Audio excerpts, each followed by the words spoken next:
Hello everyone, welcome back to the channel. आज के इस वीडियो में हम बात करने वाले हैं एक बहुत ही इम्पॉर्टेंट पीएचडी एडमिशन अपॉर्चुनिटी के बारे में, जो कि इंडिया के टॉप रिसर्च इंस्टीट्यूट्स में से एक institute for stem cell science and regenerative medicine Bangalore से रिलेटेड है। अगर आप लाइफ साइंसेज, बायोटेक्नोलॉजी या इंटरडिसिप्लिनरी रिसर्च फील्ड में करियर बनाना चाहते हैं तो ये वीडियो आपके लिए बहुत ही यूज़फुल होने वाला है।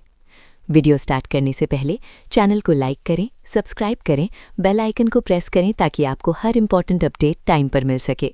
कमेंट करके बताएं आप किस एग्ज़ाम की प्रिपरेशन कर रहे हैं और वीडियो को अपने फ्रेंड्स के साथ शेयर ज़रूर करें। कुछ इंपॉर्टेंट बुक्स CSIR नेट और गेट के लिए भी टैग किए गए हैं, आप उन्हें चेक कर सकते हैं। ये बुक्स सेट और किसी भी रिसर्च या PhD एंट्रेंस एग्ज़ाम की प्रिपरेशन के लिए काफ़ी हेल्पफुल रहेंगी। आप चैनल के होम पेज पर जाकर शॉप बटन में क्लिक कर सकते हैं। यहाँ आपको कोर्स वाइज और एग्ज़ाम वाइज बुक लिस्ट मिल जाएगी, जहाँ से आप डायरेक्टली ऑर्डर भी कर सकते हैं। सारी इंपॉर्टेंट लिंक इस वीडियो के डिस्क्रिप्शन में मिल जाएगा और हमारी वेबसाइट newacademy.com विजिट करें। चलिए अब डिटेल में बात करते हैं। Institute for stem cell science and regenerative medicine, जिसे इंस्टेम भी कहा जाता है, बैंगलोर में लोकेटेड एक ऑटोनॉमस इंस्टीट्यूट है जो biotechnology research and innovation council के अंडर आता है, जो कि department of biotechnology, ministry of science and technology, government of India का पार्ट है। इस इंस्टीट्यूट का मेन फोकस है स्टेम सेल बायोलॉजी, रीजेनरेशन और रिपेयर के फील्ड में कोलैबोरेटिव रिसर्च को डेवलप करना, जिसमें डेवलपमेंट और डिजीज़ दोनों एस्पेक्ट्स कवर किए जाते हैं, स्पेशली ट्रांसलेशनल रिसर्च के साथ जो डायरेक्टली क्लिनिकल एप्लीकेशंस तक जाता है। अब बात करते हैं PhD प्रोग्राम की। BRIC इंस्टेम ने अगस्त 2026 सेशन के लिए PhD एडमिशन्स के लिए एप्लीकेशंस इनवाइट किए हैं। इस प्रोग्राम में multiple advanced research areas cover किए जाते हैं, जैसे organoid systems for cardiovascular development, neuro developmental और neuro degenerative disorders, barrier tissue dysfunction, metabolic control, human embryology और केमिकल बायोलॉजी अप्रोचेस जो थेरेप्यूटिक सोल्यूशंस डेवलप करने में हेल्प करते हैं। अब एलिजिबिलिटी क्राइटेरिया देख लेते हैं।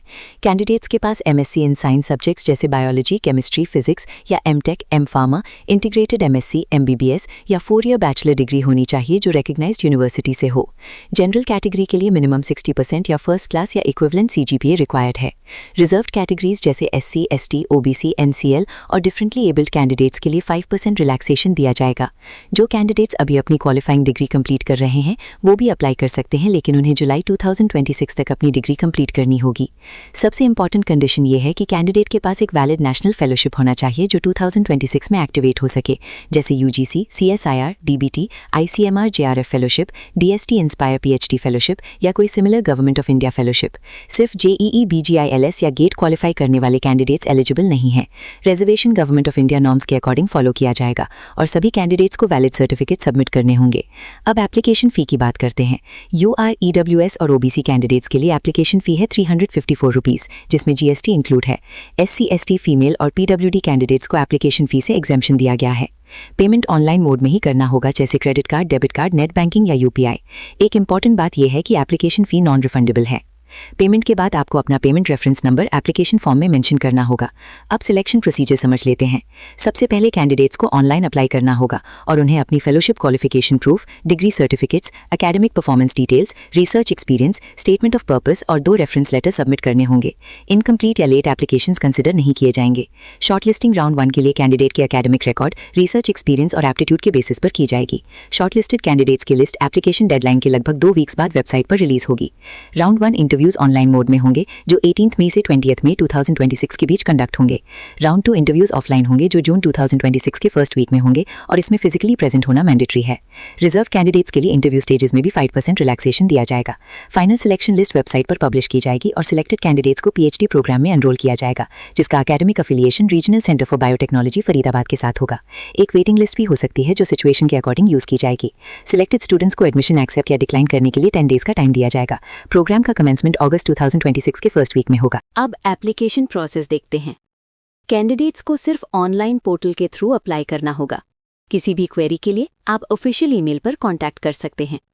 एप्लीकेशन फॉर्म में जो डिटेल्स आप फिल करेंगे वो एक्यूरेट होने चाहिए, वरना एडमिशन कैंसिल हो सकता है। लास्ट डेट एप्लीकेशन सबमिट करने की है 27 अप्रैल 2026। अब जनरल टर्म्स एंड कंडीशन समझ लेते हैं। स्टूडेंट्स को अपनी फेलोशिप ज्वाइनिंग के टाइम एक्टिवेट करनी होगी। इंस्टीट्यूट की तरफ से एडिशनल फंडिंग नहीं मिलेगी। कैंपस रेजिडेंशियल है और हॉस्टल फैसिलिटी अवेलेबल होगी चार्जेस के बेसिस पर। सिर्फ शॉर्टलिस्टेड और इंटरव्यू क्लियर करने वाले कैंडिडेट्स को ऑफर लेटर मिलेगा। अगर कोई इन्फॉर्मेशन गलत पाई गई तो कैंडिडेचर कैंसिल किया जा सकता है। कैंडिडेट्स को वैलिड ईमेल यूज़ करना होगा क्योंकि सारी कम्युनिकेशन ईमेल के थ्रू होगी। इंस्टीट्यूट जेंडर बैलेंस्ड और ऑल इंडिया पार्टिसिपेशन एनकरेज करता है, स्पेशली फीमेल कैंडिडेट्स को अप्लाई करने के लिए मोटिवेट किया गया है। फीस रिफंड नहीं होगा, इसलिए अप्लाई करने से पहले एलिजिबिलिटी चेक कर लें। डिग्रीज रिकग्नाइज्ड इंस्टीट्यूशन से होनी चाहिए, जैसे यूजीसी या AICTE approved institutions. Selection process, screening और इंटरव्यू का फाइनल डिसीजन इंस्टीट्यूट का होगा और इस पर कोई क्वेरी एक्सेप्ट नहीं की जाएगी। अगर कोई डिस्प्यूट होता है तो उसका जुरिस्डिक्शन बेंगलुरु कोर्ट्स के अंडर होगा। तो दोस्तों, ये थी कंप्लीट डिटेल BRIIC इन STEM PhD एडमिशन अगस्त 2026 के बारे में, बिल्कुल ऑफिशियल नोटिफिकेशन के अकॉर्डिंग स्टेप बाय स्टेप। अगर आप सीरियस हो रिसर्च करियर के लिए, स्पेशली स्टेम सेल और इंटरडिसिप्लिनरी बायोमेडिकल रिसर्च में, तो ये एक बहुत ही स्ट्रॉन्ग अपॉर्चुनिटी है। अगर आपको वीडियो हेल्पफुल लगा हो तो लाइक करें, सब्सक्राइब करें और अपने फ्रेंड्स के साथ शेयर करना बिल्कुल ना भूलें। कमेंट करके बताएं आपका टारगेट फेलोशिप कौन सा है।